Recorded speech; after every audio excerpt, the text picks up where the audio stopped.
pemerintahan Jokowi itu cari-cari jalan untuk tidak menugaskan Pertamina dan PLN membeli saham yang langsung ke swasta aja. Lalu diserahkanlah kepada Star Energy yang itu pengusahanya adalah namanya Prayogo Pangestu. Maka sekarang perusahaan terbesar PLTP di Indonesia itu adalah Star Energy. Bukan punyanya pemerintah? Bukan pemerintah, bukan PGE.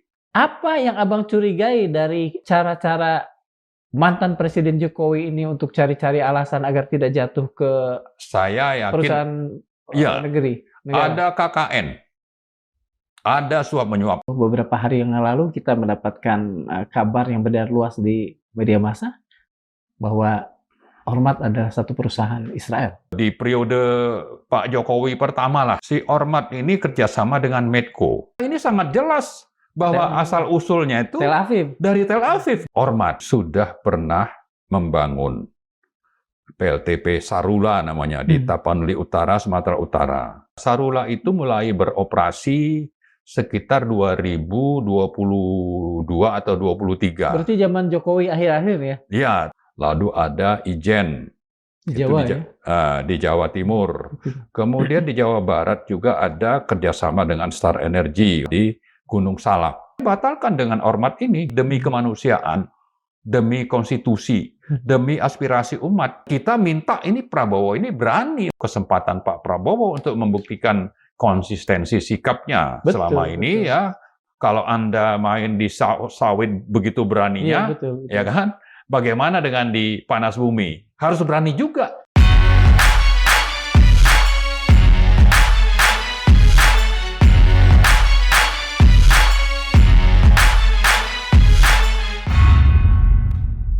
Bismillahirrahmanirrahim. Assalamualaikum warahmatullahi wabarakatuh.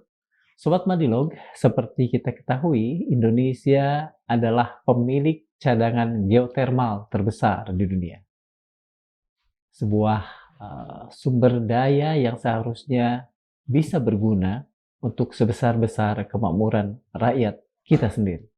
Tetapi sebagaimana yang kita tahu, kadang-kadang apa yang dulu disebut sebagai kutukan sumber daya alam itu seolah-olah sudah mulai hinggap atau sudah lama hinggap di negara kita. Berbagai sumber daya alam kadang-kadang belum bisa memberikan kemakmuran, tetapi bahkan lebih banyak memberikan manfaat kepada pihak lain, negara lain.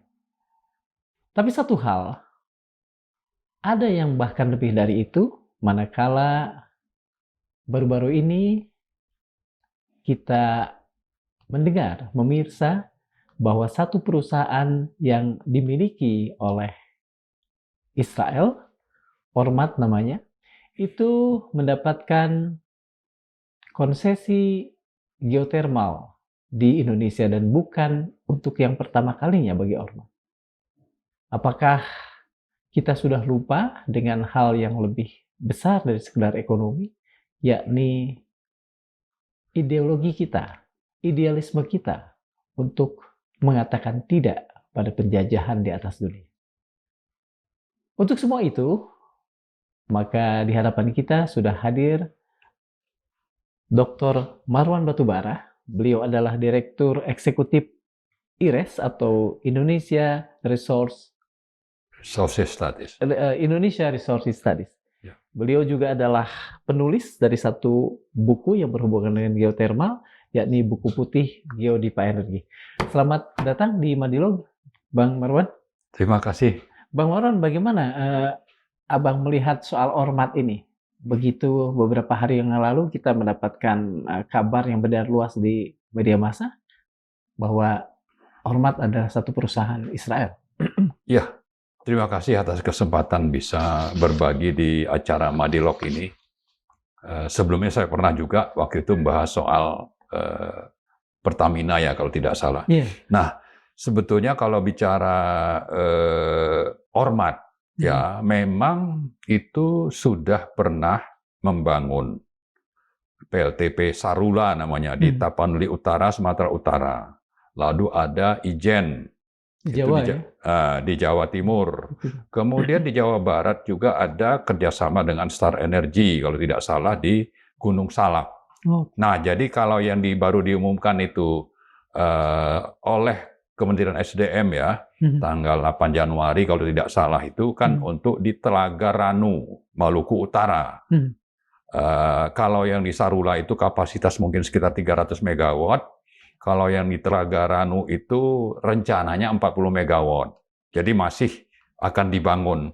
Tapi pada dasarnya sebetulnya kalau kita ingin konsisten ya dengan suara umat terutama, karena kita bisa merujuk kepada fatwa MUI nomor 83 tahun 2023. Itu yang namanya makanan atau semua produk yang ada bau Israelnya, seperti McDonald atau yang lain-lain. Saya kira kita ini sudah cukup hafal ya. Sudah hatam ya. Nah, itu saja ya yang nilainya itu tidak seberapa. Itu ada fatwa untuk kita boikot.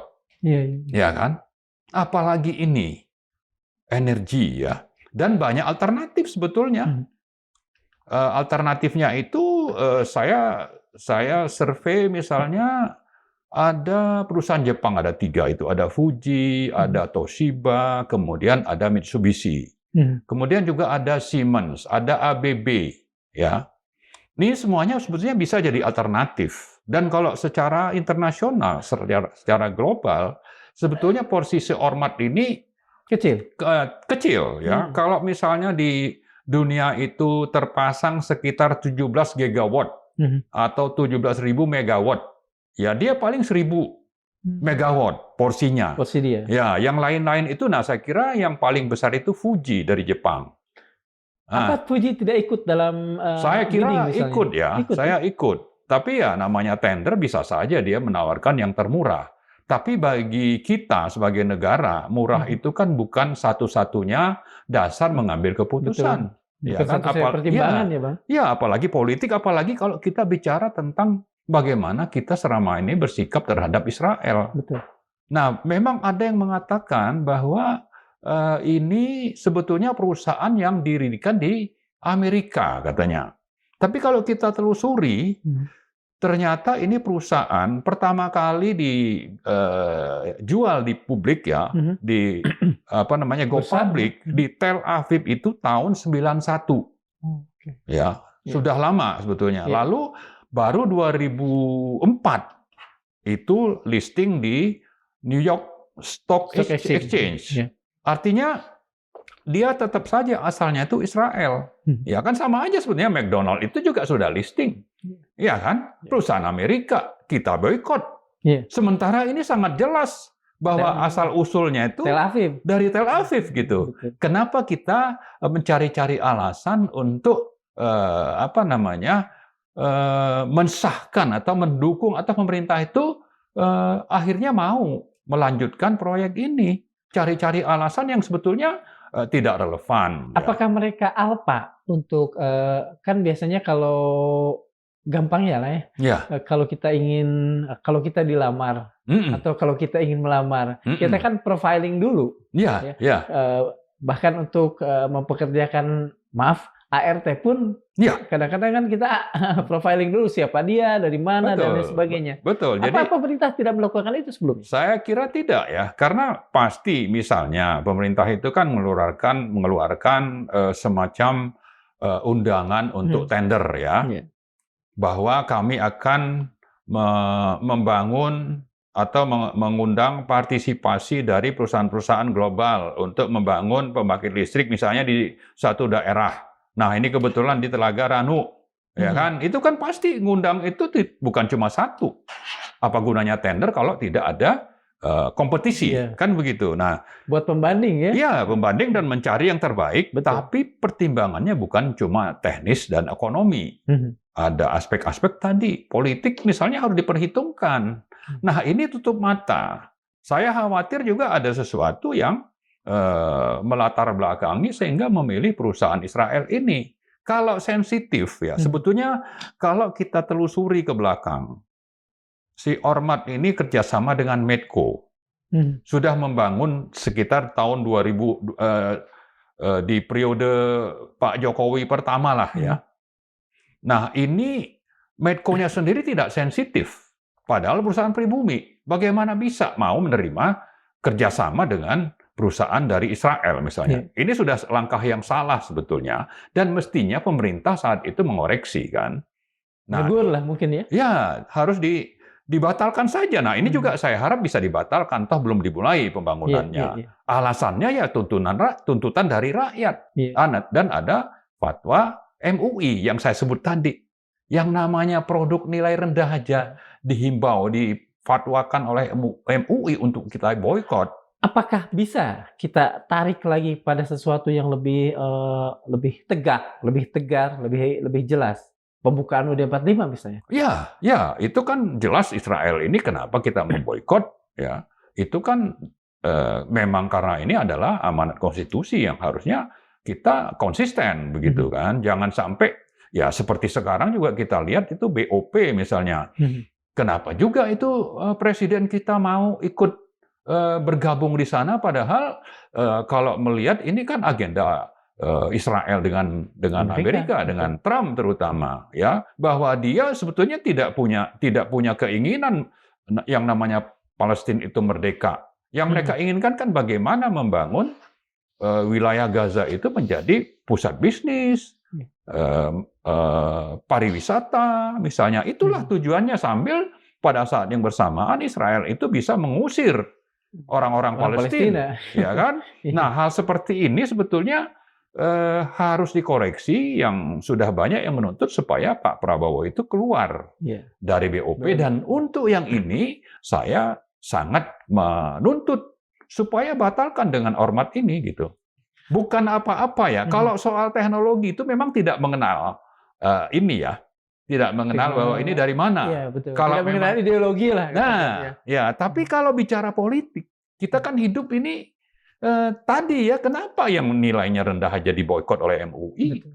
Ya kan, ini kan masalah idealisme, ideologi, masalah geopolitik, apalagi kepentingan kemanusiaan. Orang yang sudah membunuhi ya sekitar 75.000 orang Palestina. Dan waktu kemarin-kemarin saja. Ya, dan sudah gencatan senjata berapa bulan, masih terus menyerang. Serangan itu mungkin lebih dari 1.000 kali nyerang, membunuh juga ratusan orang. Bagaimana kita bisa berdampingan dan mau bekerja sama dengan dan menganggap itu bukan masalah ya? Betul. Dan saya yakin Ormat ini pasti, karena ya perusahaan Yahudi, nyumbang juga ke Israel. Dengan kata lain sebetulnya kalau membiarkan Ormat untuk mendapatkan konsesi di sini, itu artinya sumber daya kita yang akan diubah entah seberapa besar pun menjadi peluru kendali yang membunuh orang-orang Palestina. Betul, karena ini kan pasti bisnis yang menguntungkan ya. Dia membangun, memang kita dapat listrik, tapi yang bangun itu kenapa harus Israel? Perusahaan Israel ini pasti untung, dan itu akan mengalir juga ke negara Israel untuk membunuhi orang Palestina misalnya. Ya kan? McDonald aja kita boykot. Mengapa pemerintah dalam hal ini mungkin SDM? Kementerian SDM ya. Kementerian SDM. Mengapa pemerintah dalam hal ini Kementerian SDM tidak peduli dengan persoalan itu? Karena kan kalau saya tadi ikut dengan apa yang Bang Baurohan katakan, undangan itu disebar dan udah jelas seperti kita mengundang, kita sudah tahu orang-orang itu. Iya, saya kira ini kan bisa saja memang alfa dalam melihat situasi ya. Ini bisa saja sekedar business as usual dalam menjalankan tugas-tugas di kementerian. Ini ada kawasan wilayah kerja panas bumi yang akan dilelang,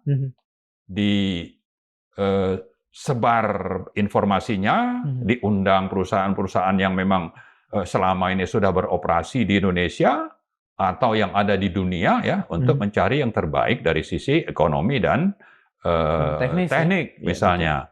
Nah, tanpa mempertimbangkan aspek yang sedang berkembang saat ini, ya, yaitu soal politik dan geopolitik, politik global, apalagi kita bicara politik keumatan, misalnya kemanusiaan.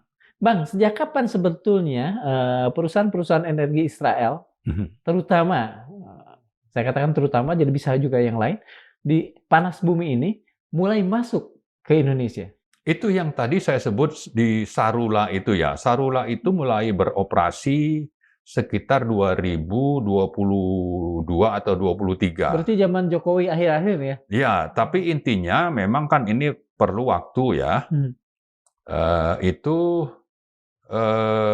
bisa saja butuh waktu mulai proses tender, pembangunan, mungkin sekitar 4-5 tahun.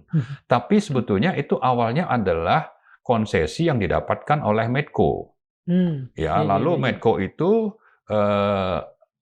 menjual sahamnya, maka di situ ada 3 perusahaan dari Jepang, lalu ada Ormat masuk, jadi 5 jadinya. Nah, masalahnya kan Medco ini yang saya kira hanya berpikir soal keuntungan tanpa ada rasa kemanusiaan, ya kan? Pengusaha-pengusaha yang seperti itu pure economic animal. Bisa saja seperti itu, tidak peduli dengan kemanusiaan, ya kan? Ini orang dibunuhi. Dan orang yang punya tanah sendiri ingin dikeluarkan dari tempat dia lahir gitu. Tidak ada itu sebetulnya dalam kamus kemanusiaan ya. Itu yang sedang berlangsung dan itu yang kita biarkan. Di mana rasa kemanusiaan kita sementara kita punya Pancasila misalnya. Ya kan ini sangat-sangat tidak tepat, tidak benar lah begitu. Nah, karena itulah karena sudah terlanjur, oke, yang sudah lewat ya silakanlah ya. Tapi kan bisa juga itu nanti sahamnya dipaksa jual misalnya, dibeli oleh Danantara, ya kan? Dan yang ini dibatalkan. Banyak alternatif yang saya sebut tadi. Fuji tadi ya? Fuji tadi yang terbesar di dunia, sekitar 40%. Nah, kalau kita bicara misalnya secara global, itu sekitar 17 gigawatt, 17.000 megawatt. PLTP yang ada terpasang beroperasi di dunia. Paling besar itu 3, sekian gigawatt ada di Amerika. Nomor 2 kita, 2,7. Lalu nomor 3 itu ada Philippines. Setelah Philippines itu ada Turki. Setelah Turki itu ada New Zealand. Itu memang juga. Nah, ini negara-negara yang sebetulnya sudah menjadi tempat beroperasinya PLTP dan itu tidak harus Ormat. Banyak alternatif. Nah, kita seandainya membatalkan ini demi kemanusiaan, demi konstitusi, demi aspirasi umat, bisa saja dibatalkan. Ya kan? Dan kita minta ini Prabowo ini berani untuk bersikap. Membatalkan itu. Iya. Bang, Abang tadi mengatakan bahwa Ormat ini masuk melalui Menko sekitar tahun 2022. Ya, sekitar 2000 mungkin mulainya 2016, 2017 lah begitu ya. Oke. Mengapa saat itu kemudian tidak menjadi kepedulian publik? Apakah memang waktu itu tidak diumumkan sebagaimana yang kita lihat kemarin diumumkan secara terbuka? Ya, mungkin saja seperti itu. Yang kedua juga memang situasinya tidak seperti sekarang ya. Tapi bisa juga ada yang bersuara, tapi ya dianggap angin lalu saja oleh pemerintah. Yang lebih kita salahkan kan sebetulnya pemerintah itu sendiri tidak sensitif dan tidak konsisten dengan konstitusi, pembukaan Undang-Undang Dasar misalnya. Jadi kalau ditanya siapa yang paling bersalah ya pemerintahnya sendiri gitu, pemerintah itu sendiri. Sama tadi perusahaan yang berpartner, tidak ada rasa kemanusiaan, rasa sensitif. Kenapa kok pukul rata? Mau itu Israel atau bukan Israel, penjajah atau bukan, itu dianggap sama saja, kan nggak bisa seperti itu. Kalau kita mengatakan tidak berperi kemanusiaan kan ini menohok dan akan menjadi persoalan kan? Iya, tapi faktanya seperti itu. Iya. Abang mengatakan mulai masuknya kira-kira 2016 karena perlu sekitar 5 tahun untuk persiapan. Ada proses lah ya. Ada proses lah ya. Apalagi kan Medco itu juga awalnya punya konsesi untuk membangun kan, lalu mencari partner. Partnernya itu ya untuk bawa uang dan bawa teknologi. Barang gitu ya. katakan saya 2016, kemudian kemarin kan 2022 juga, dan sekarang saat ini yang datang dari dari sisa-sisa pemerintahan kemarin. Iya. Nah, ini kan semua ada terjadi di masa Pak Jokowi. Ya. Apakah sebelum Pak Jokowi pernah sektor energi dimasuki oleh perusahaan-perusahaan Israel? Sepengetahuan apa? Sepengetahuan saya tidak ada, ya. Saya tidak ingat, tidak melihat itu. Cuma memang pintarnya Israel ini kan bisa saja produknya dia yang buat, dia pakai negara lain, perusahaan lain untuk misalnya nanti ya kita akhirnya tidak bisa melacak atau secara terbuka kepada publik ini muter dulu gitu. Ya, bisa. Tapi memang ada teknologi misalnya di telekomunikasi itu mereka memang Israel itu punya kemampuan ya. Kemampuannya itulah yang dipakai di seluruh dunia. Misalnya ada namanya multiplex ya. Itu menggabungkan sinyal suara untuk bisa disalurkan secara bersamaan. Misalnya kalau ada satu kabel, ini kan awalnya hanya untuk satu hubungan komunikasi, pemancar penerima. Tapi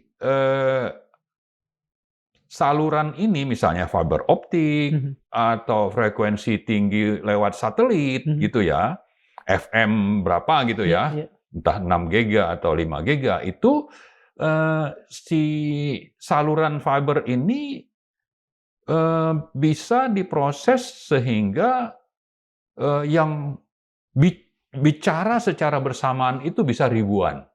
Nah, jadi ada alat yang untuk mencampur. Dan itu multiplex misalnya. Itu katakan saja menjadi spesialis dari Israel. Bukan, itu. Ya memang itu awalnya ya, dan ada produknya, dan itu sebetulnya belakangan juga banyak alternatif gitu. Tapi memang ada tadi si perusahaan ini menemukan teknologi bisa saja bekerjasama dengan negara atau perusahaan tertentu dan itu bukan menjadi produk made in Israel misalnya. Bisa saja kan dari Amerika, Eropa dan dari mana. Nah, itu memang terselubung. Tapi akhirnya orang juga bisa tahu. Nah, ini yang ormat ini sebetulnya kan telanjang. Telanjang. Kenapa kok kita masih membiarkan menerima? Kita mungkin masih bisa memberikan toleransi pada yang terselubung. Apalagi misalnya pada pada teknologi yang awal lah tadi. Betul. Tapi pada sesuatu yang telanjang, kita harus mempertanyakan. Dan ada alternatif banyak. Ya, kan nah, tadi, kalau dibandingkan dengan tadi nih, ada Fuji, ada Ormat, ada mungkin beberapa yang lain. Kira-kira posisi teknologinya Ormat itu dibandingkan dengan Fuji dan yang lain? Saya kira yang lain itu tidak akan kalah ya. Kalau tidak, kenapa sampai Fuji sampai menguasai sekitar 40% market share dunia. Sementara tadi kalau kita sebut total terpasang dunia itu 17 gigawatt, toh dia cuma 1 gigawatt gitu kan. Artinya yang lain itu, ya si Jepang-Jepang itu kan ada Fuji, Toshiba, dan Mitsubishi. Ya, itu yang dominan saya kira. Dan saya kira kalaupun seandainya lebih mahal ya, seandainya lebih mahal, kita kembalikan tadi kepada aspek politik dan kemanusiaan. Ya sudahlah, kita bayar lebih mahal. Ya kan? Dibanding kita menolong penjajah, membunuhi orang. Dan ini sudah menjadi sikap politik kita puluhan tahun gitu. Nah, itu tadi saya tetap menuntut. Apakah ada kecenderungan di masa-masa 2016 ke sini kita makin menjadi pure economic animal, meminggirkan pertimbangan kemanusiaan, meskipun misalnya kita tahu secara telanjang Ormat itu dari Israel. Apakah ada gejala seperti itu? Ada gejala seperti itu ya, yang paling telanjang ya BOP. Pak Prabowo ikut BOP. Duduk bersama Israel penjajah, padahal yang namanya ICC ya. International Court ICC. International Criminal Court. Criminal Court. Bulan November 2024. Itu kan sudah menjadikan Netanyahu itu sebagai buron ya, untuk ditangkap. Betul. Kok bisa presiden kita? Nah, ICC ini kan lembaga yang terhormat diakui Iya. di seluruh dunia begitu. Ini kan sesuatu yang sangat mengecewakan bagi kita. Apakah Pak Prabowo melakukan itu karena ada jejak-jejak yang yang dilakukan oleh pendahulunya Pak Jokowi? 2016 seolah-olah dia tidak peduli. Seolah-olah dia tidak peduli dengan pembukaan Undang-Undang Dasar 45, seolah-olah dia tidak peduli dengan Israel yang begitu keji, misal. Saya kira itu adalah ya. Karena biar bagaimana kan dia bilang hidup Jokowi itu berkali-kali ya. Betul. Dan dia juga akan melindungi Jokowi katanya kan. Salah satu contoh juga misalnya kalau kita bicara proyek WUSH, kereta cepat Jakarta-Bandung, itu ada teman kita Pak Antoni Budiawan menemukan bahwa yang ditawarkan oleh Cina itu lebih mahal sekitar 70 triliun.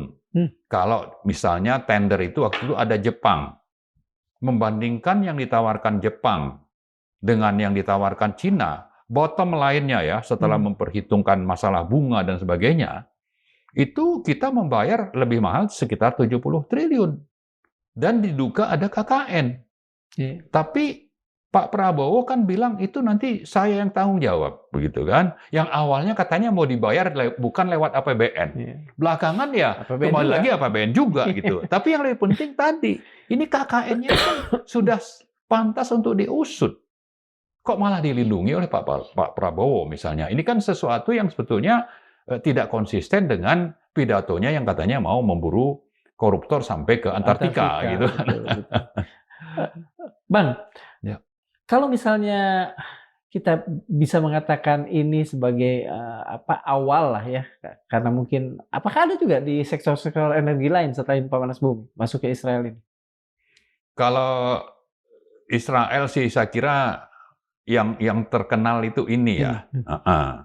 Kalau asing sih sebetulnya di sektor energi biasanya itu kan dari Amerika, ada yang dari Eropa atau Belanda. Belanda ya, Royal Dutch Shell dulu waktu itu. Atau Italia, Inggris, Inggris, BP ya. BP, ya. Itu sudah sesuatu yang sudah menjadi hal yang lumrah lah. Jamak lah ya, ada Exxon, ada. Betul. Nah, yang jadi masalah kan sebetulnya kita kalau memang konsisten dengan pasal 33, maka sedapat mungkin seandainya pun tidak dari sisi teknologi, kita harusnya dari sisi pengelolaan, manajemen itu harus dari kita. Itulah yang diamanatkan oleh pasal 33. Jadi menurut MK, misalnya tahun 2012, sesuai putusan nomor 36, 2012, bahwa yang namanya penguasaan negara di sumber daya alam, ya PLTP ini juga sumber daya alam ya, itu ada 5 aspek. Bahwa kalau itu kaitannya dengan kebijakan, itu ranahnya pemerintah. Kalau menerbitkan izin, itu pemerintah. Kalau membuat aturan atau undang-undang, itu pemerintah dan DPR. Kalau mengawasi, itu pemerintah dan DPR. Kalau mengelola, itu BUMN. Gitu. Seberapa ini, Abang melihat seberapa konsisten, seberapa serius sebetulnya pemerintahan kita kemarin dan saat ini? Tidak. Ingin menjadikan pasal 33 ini sebagai tuntunan yang terrealisasi nanti? Ya, saya kira misalnya ya, kita bicara soal Blok Mahakam di Kalimantan Timur. Itu 2017 yang tadinya dikuasai oleh Total sekitar 30 tahun lebih dari Perancis itu. Ya, betul. Akhirnya kan tidak diperpanjang. Kontraknya akhirnya dikuasai Pertamina. Lalu ada Blok Rokan. Tadinya itu adalah Chevron. Ya. Caltex ya. Caltex. Saya lupa terus berubah nama apa. Tapi intinya itu setahun setelah itu kalau tidak salah itu sudah dikuasai oleh pemerintah atau BUMN. Ini sesuatu yang saya kira Sesuai lah ya. sesuai. Tapi itu juga tidak lepas dari banyaknya tuntutan dari kita, masyarakat. Saya sampai menulis buku itu Untuk dan soal itu kampanye ya dengan teman kita Effendi Ghazali ya, Oh iya. datang ke kampus-kampus mengkampanyekan bahwa Blok Mahakam ini harus dihentikan karena kita mampu untuk mengelola. Kita bicara mengelola ini ya, Iya, bukan iya, iya. teknologinya. Betul, betul. Nah, ini juga sama sebetulnya. Tapi yang paling parah itu adalah di panas bumi itu harusnya kan yang berkuasa atau yang mengelola itu adalah Pertamina Geothermal Energy, PGE, Oke. atau Geodipa. Oke. Itu punya negara. Iya. Ya kan? Dua inilah yang harusnya dikasih mandat. Tapi oleh rezim dan DPR membiarkan. Itu swasta mengelola. Sehingga yang paling parah itu adalah ada blok yang selesai, namanya wilayah kerja di Gunung Salak, Iya, Bogor ya. Bogor, sama Darajat, Derajat di Garut ya. Garut. Dua ini awalnya itu yang mengelola adalah Unokal atau Chevron. Mereka ingin menjual. Mungkin dulu ada krisis apa di Amerika, mau jual 2016, itu pemerintahan Jokowi itu cari-cari jalan untuk tidak menugaskan Pertamina dan PLN membeli saham yang langsung ke swasta aja. Lalu diserahkanlah kepada Star Energy yang itu pengusahanya adalah namanya Prayogo Pangestu. Oh, Barito Pacific. Ya, ini saya sangat memprotes dan saya bersuara waktu itu ya sekitar 2017. Karena deal-nya itu ditandatangani bulan Maret kalau tidak salah, 2017. Maka sekarang perusahaan terbesar PLTP di Indonesia itu adalah Star Energy. Bukan punyanya pemerintah? Bukan pemerintah, bukan PGE, Pertamina Geothermal. Kalau yang namanya Geodipa itu paling juga 200 megawatt ya. Sementara dia mungkin 1000 atau berapa. Dan sebetulnya itu sudah beroperasi cukup lama. Lalu dicari-cari alasan, oh itu sudah tidak menguntungkan, oh nanti itu akan habis panas buminya. Siapa bilang Pak habis? Dan sebaliknya. Selama masih ada panas ya ada kan? Iya, kenapa juga yang namanya swasta itu malah mau ngejar-ngejar? Kalau bukan itu sangat menguntungkan. Iya kan? Sedangkan tidak menguntungkan saja, karena ini strategis, mestinya BUMN yang mengelola. Apalagi menguntungkan. Ya kan? Ada amanat pasal 33. Apa yang Abang curigai dari cara-cara mantan Presiden Jokowi ini untuk cari-cari alasan agar tidak jatuh ke perusahaan negeri? Ada KKN, ada suap menyuap. Saya duga kuat itu. Dan karena memang Darajat dan Gunung Salak ini awalnya adalah wilayah kerja Pertamina.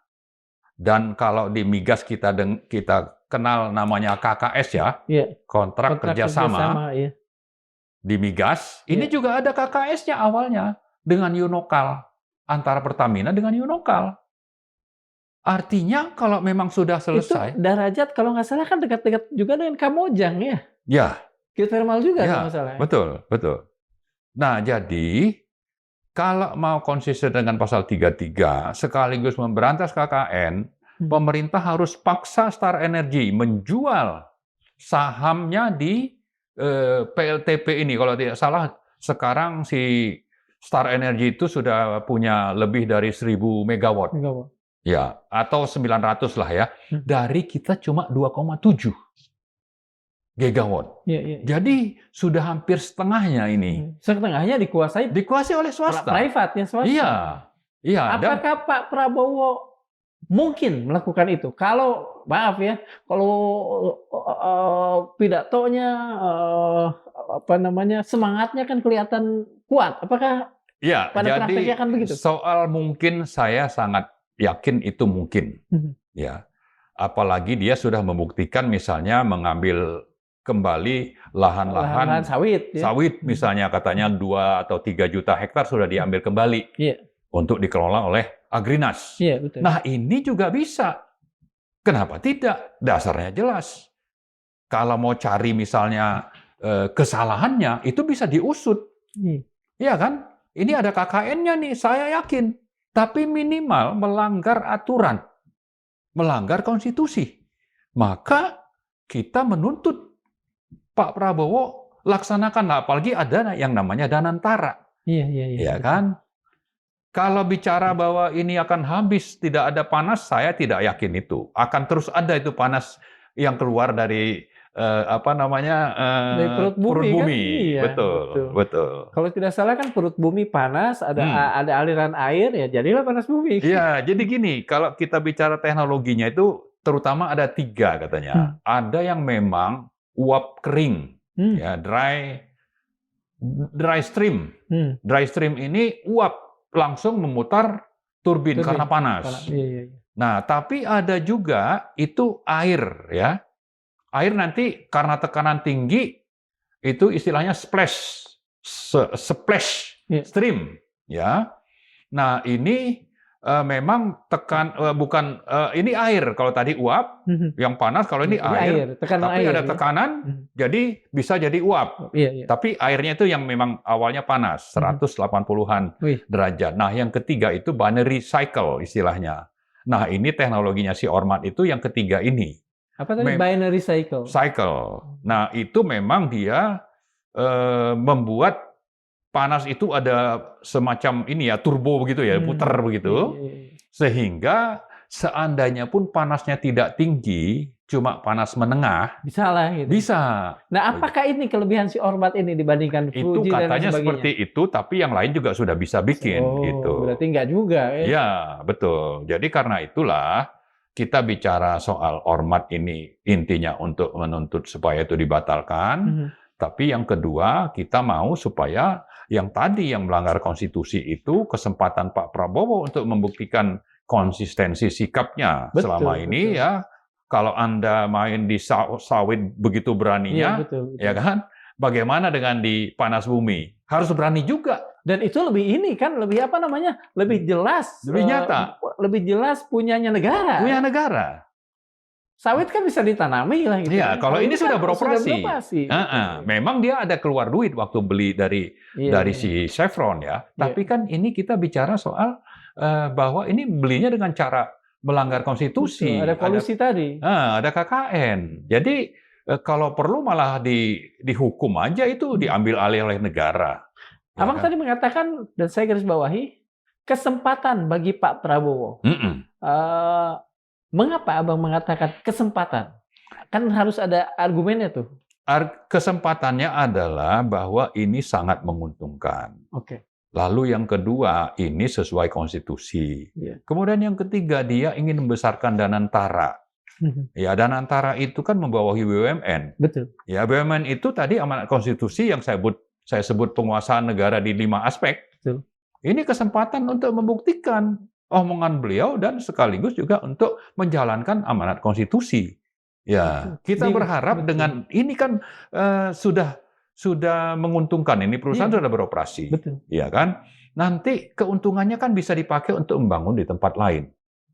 Mungkin saja di sekitar Gunung Salak dan Darajat atau Kamojang ini ada sumber-sumber lain yang dikembangkan. Misalnya saya membaca misalnya si Star Energy itu kerjasama dengan Ormat membangun yang baru. Ya, jadi kenapa Ormat saya sebut tadi ada di Sarula, ada di Ijen, tapi ada juga di sekitar ya di Jawa Barat ini, Kamojang kalau tidak salah. Itu karena memang ada potensi. Di Sarula itu juga belum semuanya.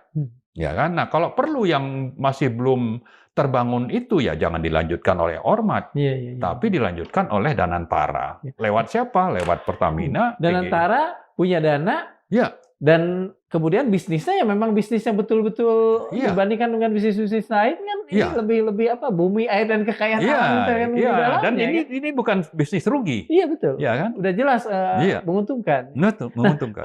Saya ingin bertanya begini, Bang. Iya. Apakah sebetulnya urusan yang menjadi kendala kita itu lebih banyak di sisi teknologi atau sebetulnya lebih banyak di sisi kebijakan? Kemudian apa namanya? Goodwill lah. Iya. Seperti itu. Saya kira kalau teknologi kan available di pasar, Iya. di market ya. Tinggal sekarang kan kalau kita mau milih yang terbaik dan yang memang punya kinerja juga terbaik kan. Itu kan sesuatu yang sudah biasa lah dari dulu juga kita begitu. Sehingga itu bukan isu. Betul.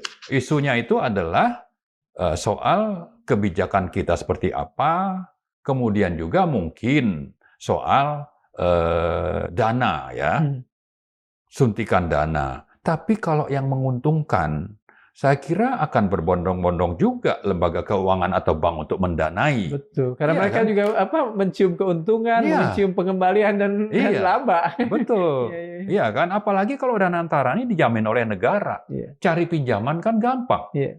Seandainya butuh gitu. Betul. Atau mengerahkan potensi yang ada di BUMN punya negara, ya kan? Nah, saya teringat ini juga kebijakan di zaman Jokowi, waktu perusahaan tambang yang mengelola tambang emas di NTB, ya.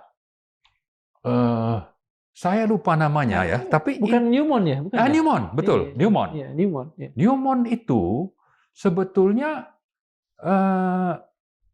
waktu perusahaannya si Prayogo, bukan Prayogo, Arifin Ponigoro, ya, Aman Energy, ingin membeli saham Newmont, itu yang dikerahkan justru bank-bank BUMN.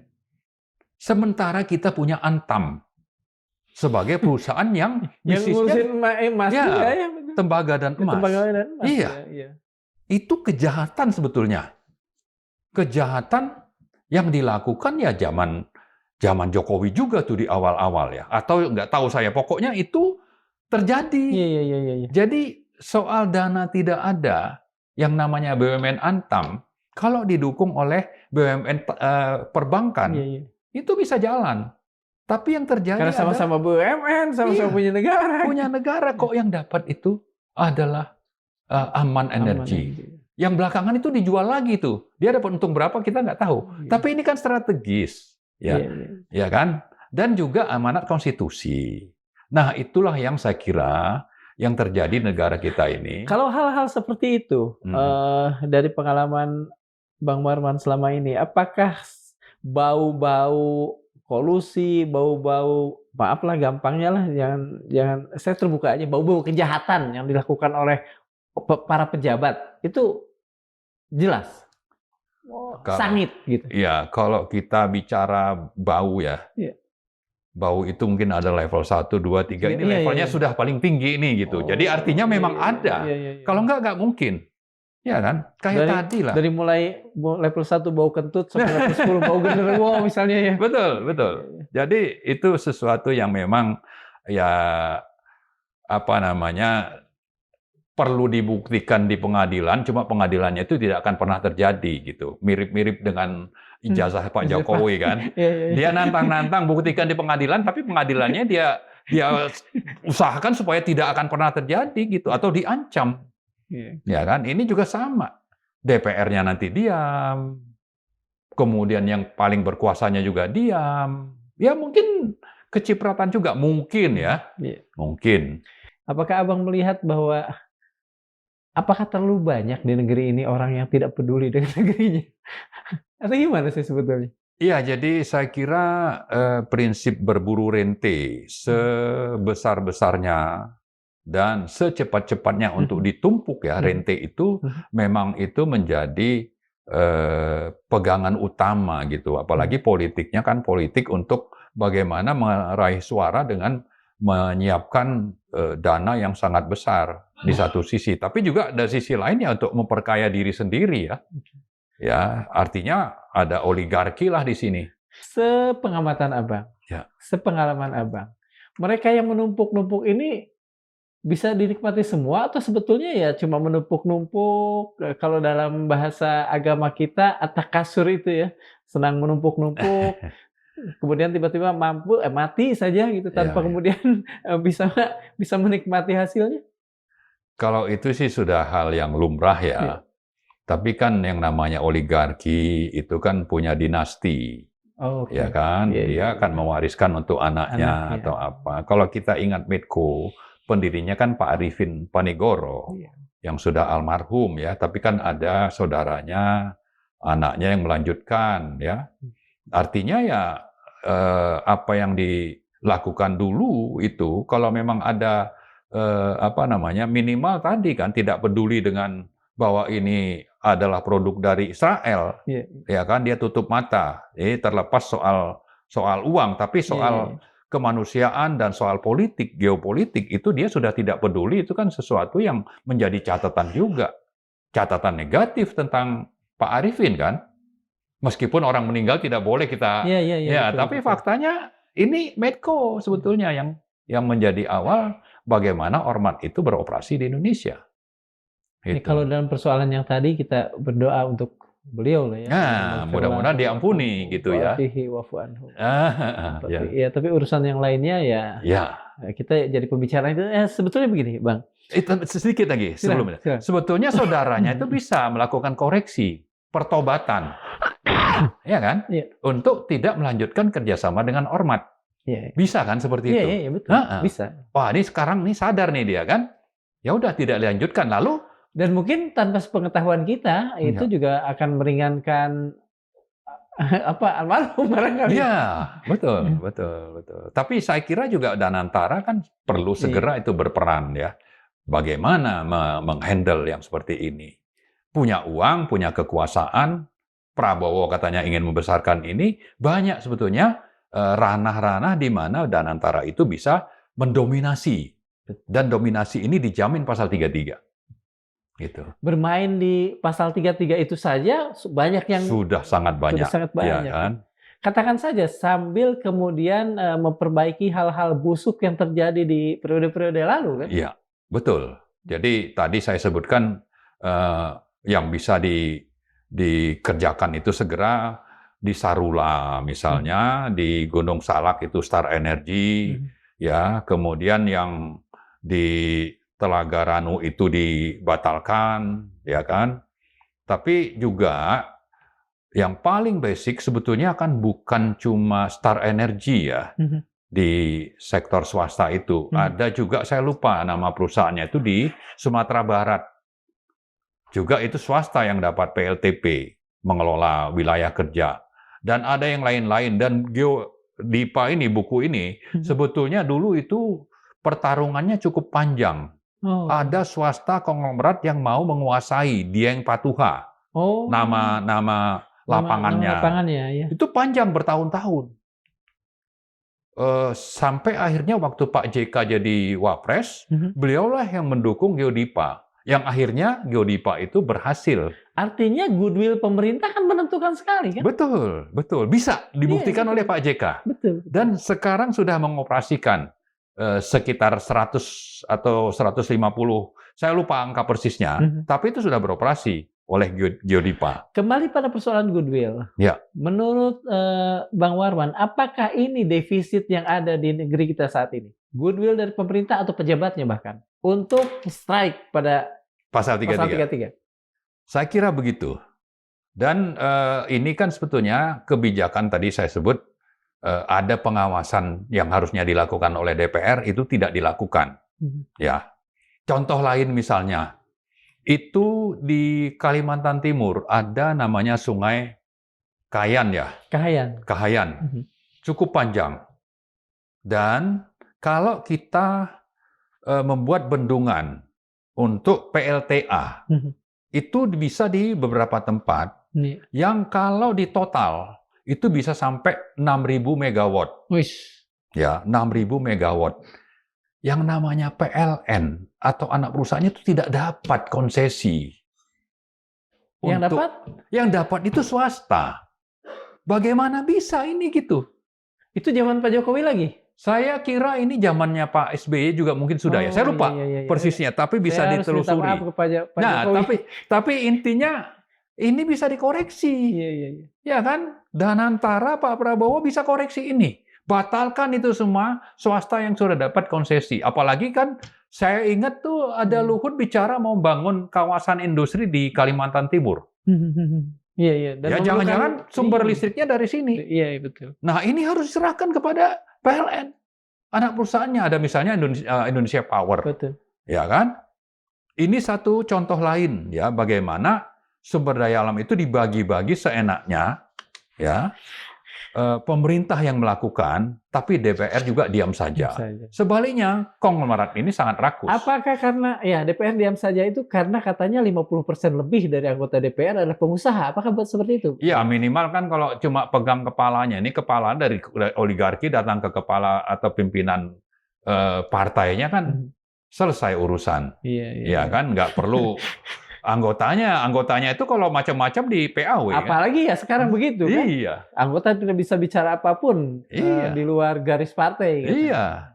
Jadi itu masih demokratis nggak sih kalau seperti itu, Bang?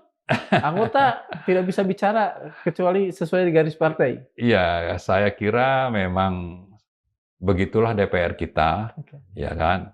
Cuma kita berharap mereka mau sadar, ya kan. Kita minta mereka menggunakan fungsi, tugas, wewenang yang diamanatkan konstitusi. Salah satunya melakukan pengawasan terhadap pengelolaan sumber daya alam kita. Yang tadi, yang listrik ini sebetulnya juga bisa segera diperbaiki tanpa misalnya Pak Prabowo itu membiarkan rencana. Seingat saya itu ada Pak Luhut, ada Erick Thohir yang katanya akan mengembangkan energi bersih di Kalimantan Timur. Yang salah satunya itu datangnya dari PLTA yang nanti akan dibangun di Sungai Kahayan itu. Ya kan, ini kan bukan BUMN, tapi perorangan atau perusahaan bisnis punya perorangan gitu. Mereka kan pejabat-pejabat, ya. Pernah menjadi pejabat lah, paling tidak. Apakah tidak lebih baik kalau misalnya mereka menyerahkan itu pada hal yang benar, perusahaan negara, dan kalau misalnya atau gimana sih sebetulnya? Itu paling baik ya begitu, tapi mereka sadar justru kesempatan mereka untuk menjalankan pemerintahan bersih, membuktikan bahwa mereka itu bersih, amanah, sesuai konstitusi, itu kan terbuka lebar. Tapi yang mereka lakukan menelikung ini kan. Mengambil kesempatan untuk apa? Untuk kepentingan bisnisnya, kepentingan oligarki. Kalau misalnya itu terjadi di pemerintahan sebelumnya, menteri yang berkuasa saat ini dibagi-bagi itu kan bisa mengoreksi. Mengembalikan bahwa ini dipulihkan untuk dikuasai oleh BUMN. Dan sekarang ada Danantara. Danantara sangat mendesak untuk bagaimana potensi PLTA di Sungai Kahayan itu dikuasai oleh negara. Ya. Kalau itu terjadi, apakah itu artinya rasa nasionalisme para pejabat-pejabat ini tanpa kita harus menyebutkan orangnya dikalahkan oleh ketergiuran mereka dengan potensi laba yang begitu besar? Saya tadi kan menyebutkan rente. Oke. Ya, rente itu kaitannya dengan kekuasaan. Ini kan saling kait-mengait saja kan. Untuk bisa mempertahankan kekuasaan, ya harus ada uang. Uangnya dari mana itu mereka tutup mata. Mau nyaplok punya rakyat, punya negara itu mereka tidak peduli. Gitu. Contohnya ya sudah sangat jelas ya. Termasuk tadi saya sangat prihatin dan sampai sekarang kalau ada kesempatan saya suka ungkap itu soal si Star Energy ini, Prayogo ini. Ya. Tapi di sisi yang lain kan memang waktu itu oleh pemerintah direksi BUMN di sektor energi, terutama Pertamina dan PLN itu dilarang bicara. Tidak boleh minta untuk mengelola. Sambil diminta untuk menyiapkan alasan yang tidak masuk akal. Ya kan, alasan-alasan supaya tidak mengelola maksudnya. Itulah yang mereka lakukan. Padahal itu ada KKS-nya gitu loh. Itu. Dengan situasi seperti ini, Ya. sementara di sisi lain kita tahu bahwa pemerintah manapun, maksud saya bukan pemerintah manapun karena negara ini ya, pemerintahan siapapun Ya. di mana dia jadi presidennya selalu bicara soal kedaulatan energi. Ya. Apakah kita bisa mengatakan bahwa semua narasi kedaulatan energi itu tanpa adanya perubahan pada sisi yang tadi kondisi itu hanya sekedar omong-omong? Omon-omon. Tapi saya minimal masih punya harapan ke Pak Prabowo, meskipun beberapa contoh sudah membuktikan ini tidak bisa diharap ya. Tapi minimal tadi dengan mengambil alih lahan jutaan hektar yang Sawit dikuasai itu. sawit itu, dia sudah melakukannya. Betul. Nah, tinggal sekarang kita harap dia melakukannya di sektor energi. Apakah itu untuk PLTP atau untuk PLTA yang ada di Sungai Kayan. Oke. Gitu. Terima kasih sekali Bang Marwan. Mudah-mudahan pada kesempatan lain kita bisa bicara lebih detail lagi soal energi ini. Ya. Sehingga tujuan negara kita untuk berdaulat di bidang energi salah satunya bisa tercapai. Ya. Insya Allah. Amin. Sobat Madilog, sejarah tak pernah mencatat sebuah bangsa jatuh karena kekurangan sumber daya. Bangsa jatuh ketika ia kehilangan kendali atas sumber dayanya sendiri. Masalah terbesar sebuah bangsa bukan ketika asing datang. Masalah terbesar adalah ketika bangsa itu sendiri tidak lagi mampu membedakan mana kerjasama dan mana ketergantungan. Ibnu Khaldun dalam Muqaddimah menulis sebuah peringatan yang terasa seperti ditujukan kepada zaman kita hari ini. Bangsa yang telah terbiasa bergantung kepada bangsa lain, maka ia akan kehilangan kekuatan untuk berdiri sendiri. Dan Al-Quran mengingatkan dalam surah An-Nisa ayat 141, dan Allah sekali-kali tidak akan memberi jalan kepada orang-orang kafir untuk menguasai orang-orang beriman. Ayat ini bukan sekadar bicara tentang perang, ia bicara tentang prinsip bahwa kemerdekaan bukan hanya soal bendera, ia adalah soal kendali, dan energi adalah salah satu bentuk kendali itu. Terima kasih. Assalamualaikum warahmatullahi wabarakatuh. Terima kasih Bang. Sama-sama.